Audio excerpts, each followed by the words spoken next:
L'autre jour, il m'est arrivé un truc super sympa. Et par l'autre jour, je veux dire en fait tous les week-ends depuis presque 10 ans. Eh ben en fait, on m'a proposé une bière. Ah. Oui, bon, je sais, ça a l'air très random, mais je vous promets, je suis pas là pour me la péter de ma vie sociale super épanouie. C'est autre chose. Bon, cette bière, je la refuse, puis après j'en refuse une autre, puis encore une. Et à mesure que mes refus se mélangent à ma nonchalance d'être la seule connasse qui mange prix de sa 15 balles, ben je sens la fameuse question qui arrive. Mais toi, en fait, c'est quoi ça? T'aimes pas la bière, c'est ça? Ben non, en fait, c'est que je suis allergique. Enfin, pas que à la bière, hein, je veux dire, je suis allergique au gluten. Quoi? Quoi? Ça veut dire tu peux pas manger genre les pâtes? Non. Ça veut dire tu manges pas de pizza? Mais comment tu fais? Non, les gâteaux, le pain, arrête. Et moi, si j'étais allergique au gluten, je te jure, je me suiciderais.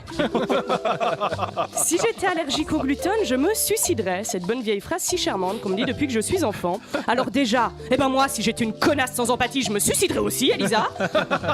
Mais sinon, à un certain niveau, je les comprends. Oui, c'est vrai, c'est vraiment très relou. Et je vous assure que quand je paye 6 balles, 4 tranches de pain couleur blanc cul, sans croûte, emballées sous vide, l'hypothèse de me stranguler avec ce sachet en plastique, qui est d'ailleurs étonnamment épais, est bien présente. Je souffre donc de la maladie cœliaque. Et si vous vous dites que vous n'avez jamais entendu ce mot, c'est absolument normal. C'est parce que ma maladie, pour de vrai, elle se prononce cœliaque. Sauf que personne n'a jugé bon de m'avertir jusqu'à ce qu'on me corrige une fois quand j'avais 18 ans.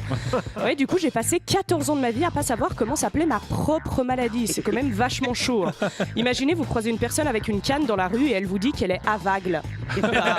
Voilà, ça c'était moi. Enfin bref, la maladie cœliaque touche donc environ 1% de la population suisse, à ne surtout pas confondre avec l'intolérance au gluten, qui elle par contre touche 100% de gros relous qui se sentent un petit peu ballonnés après la pizza d'hier.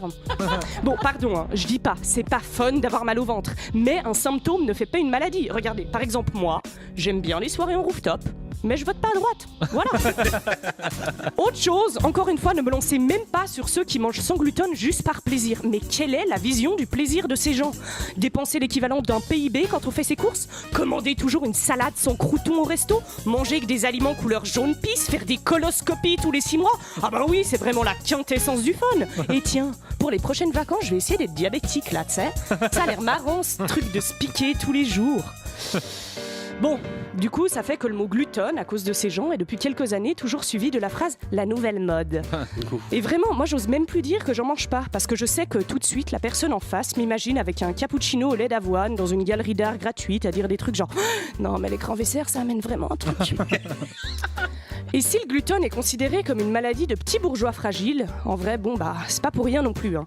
Faut avouer que nos intestins, ils se prennent pas trop pour de la merde. Ils sont là, genre, alors, toi, tu peux passer. Toi, tu passes. Non!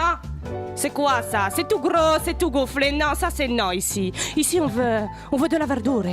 On veut que des choses plates, que des choses ennuyantes. C'est simple, les 3/4 des choses qui existent, ici, je laisse pas passer. C'est très select, le club. Et si tu veux passer quand même, je te vomis. Voilà, je suis exigeant. Intense quand même d'en arriver à un point dans sa vie où on imite son intestin. Bref, tout ça pour vous dire que si vous me voyez ce week-end en terrasse en train de boire un cocktail bien trop cher, c'est pas que je suis prétentieuse. C'est qu'en fait j'ai un vieux designer italien qui est bloqué dans mon intestin et qui est très très exigeant.